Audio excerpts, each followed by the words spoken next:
lorsque Jésus bâtit son église, il va faire une déclaration importante, va dire, et les portes du séjour des morts ne prévaudront point contre cette église. Donc l'église que Jésus se bâtit n'est pas une petite église, c'est une église qui a la victoire, qui est née dans la victoire et qui a une destinée de victoire. Ceux qui sont censés représenter cette église, ceux qui sont censés révéler la gloire de cette église ont failli. Parce que n'oubliez pas que Jésus donc meurt, il ressuscite, il devient la tête de l'église et il donne donc à son corps l'autorité. Il dit et la domination reposera sur son épaule. Ça veut dire l'église a le mandat de révéler. Mais où est cette église aujourd'hui qui est censée être la lumière et le sel? Et vous savez, quand le sel perd sa saveur, la Bible dit on ne peut plus rien faire. Mais la question que Jésus pose en disant vous êtes le sel de la terre, il ne dit pas vous serez le sel. Et il dit si votre saveur est perdue. Mais vous savez avec moi que le sel chlorure de sodium est une combinaison de molécules stables. Et donc en temps normal, le sel ne perd pas sa saveur. Vous êtes devenu le sel parce que vous avez accepté Jésus. C'est une part de votre identité. Donc en réalité, vous ne devenez pas moins chrétien. Mais le sel peut ignorer sa fonction de sel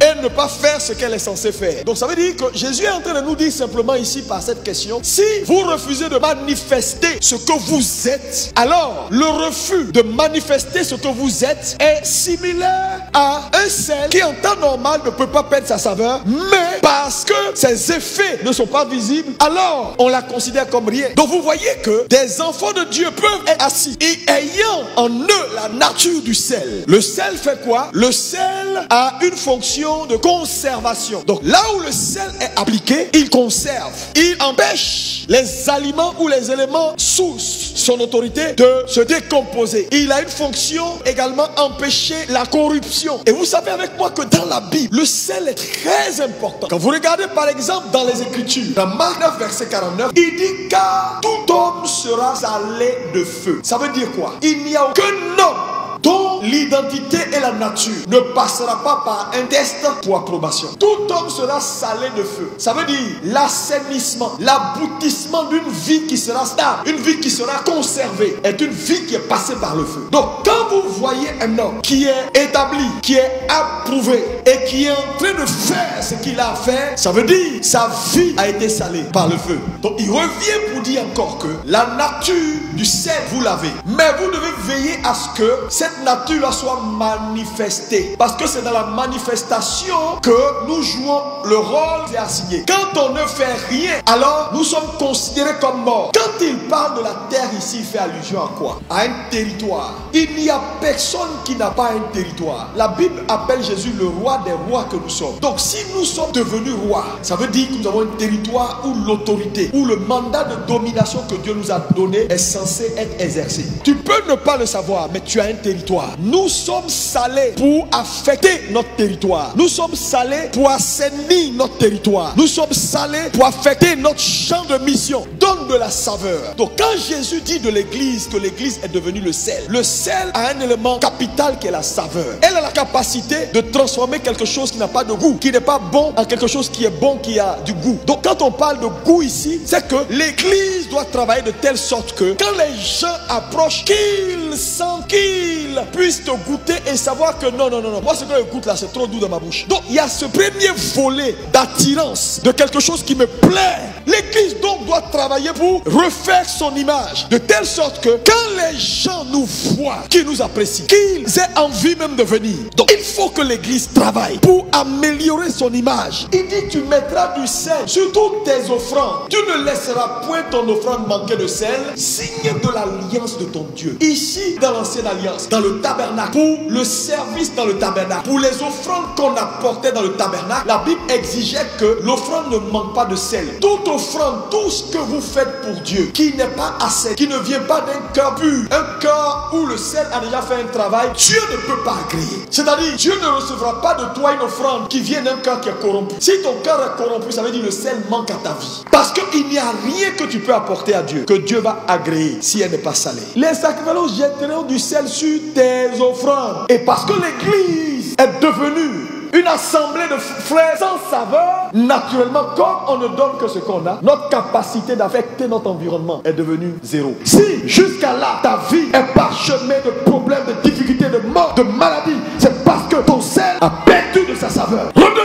Le sel. Si vous ne redevenez pas ce que Dieu vous appelle à devenir, votre impact sera zéro. Aujourd'hui, voilà la raison. L'église n'attire plus parce que l'église est censée être le sel qui affecte son environnement, qui donne de la saveur. Maintenant, comme il n'y a pas de saveur, les autres, ils se disent, quand vous allez réellement commencer à vivre et à manifester ce que Dieu vous appelle à manifester, vous allez comprendre que le christianisme est trop doux. Frère, tu vas arriver dans un endroit, j'ai dit, les gens vont payer le prix pour te chercher. Dieu va te mettre à un niveau où ta vie devient une solution. Les gens vont te chercher, même dans le trou. Tu ne manqueras de rien. Partout où tu passes, il n'y a que de la saveur partout. Et je te dis, quand les gens sont contents, quand les gens apprécient, ils suivent. Lorsque vous n'êtes pas en train de devenir ce que vous êtes censé devenir ou manifester ce que vous êtes censé devenir, automatiquement le jugement est attiré sur vous.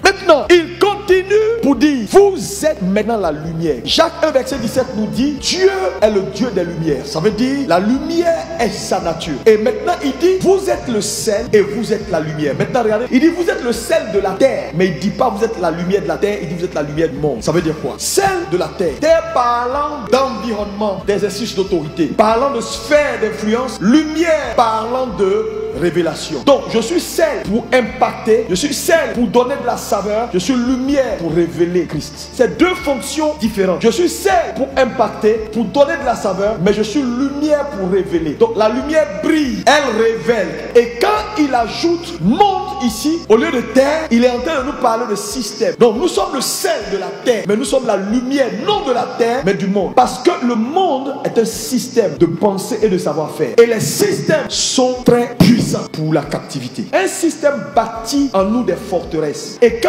Jésus dit les choses les plus difficiles à détruire, ce sont les raisonnements et les forteresses. Et pour infiltrer un système, c'est pas un jeu. C'est pourquoi il dit vous êtes la lumière du monde. C'est-à-dire votre lumière doit louer dans le monde, dans les systèmes, pour désintégrer les systèmes, déranger les systèmes, parce que la lumière révèle. Vous êtes dans les systèmes pour révéler un autre système, pour faire un remplacement de système. Si vous voyez que ces gens-là ne veulent pas, c'est parce que non, on n'est pas en train de bien le révéler. On n'est pas la lumière. Il dit on n'allume pas une lumière pour la cacher, mais on la met au-dessus de la montagne pour qu'elle éclaire quoi? La ville. Et il continue pour dire on n'allume pas une lampe pour la mettre sous le boisseau, on la met sur la table pour éclairer la maison. Il nous parle de deux sphères différentes. Ça veut dire ta lumière doit être extérieure, mais elle doit être intérieure. Chez toi à la maison, là même là, quelle lumière tu es? Pour tes enfants, rien du tout. Dans ta famille, quelle lumière tu es? C'est-à-dire, quand on te regarde, il y a combien de tes frères et de tes soeurs qui sont convertis? Dans ton Jérusalem, les gens sont en train d'aller en enfer et tu n'as pas le temps. Tu as quel programme personnel de salut pour tes propres parents? Nous avons la responsabilité de rester la lumière. Si nous voulons restaurer l'église dans son image, restaurer l'église dans son identité perdue,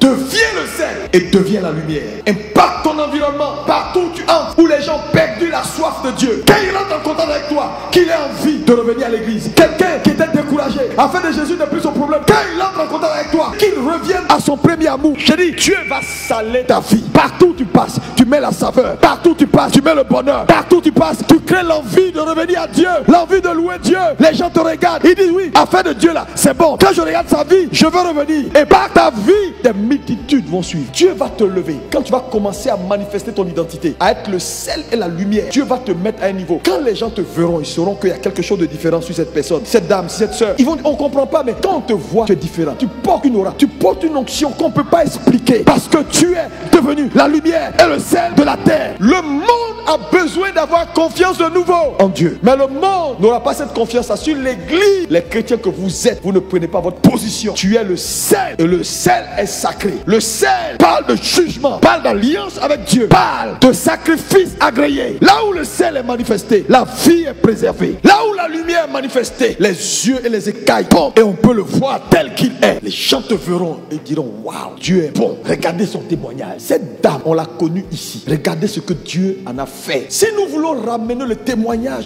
de l'église, là où Dieu l'a placé avant de partir, Jésus, il faut que l'église soit éveillée. Les chrétiens dorment.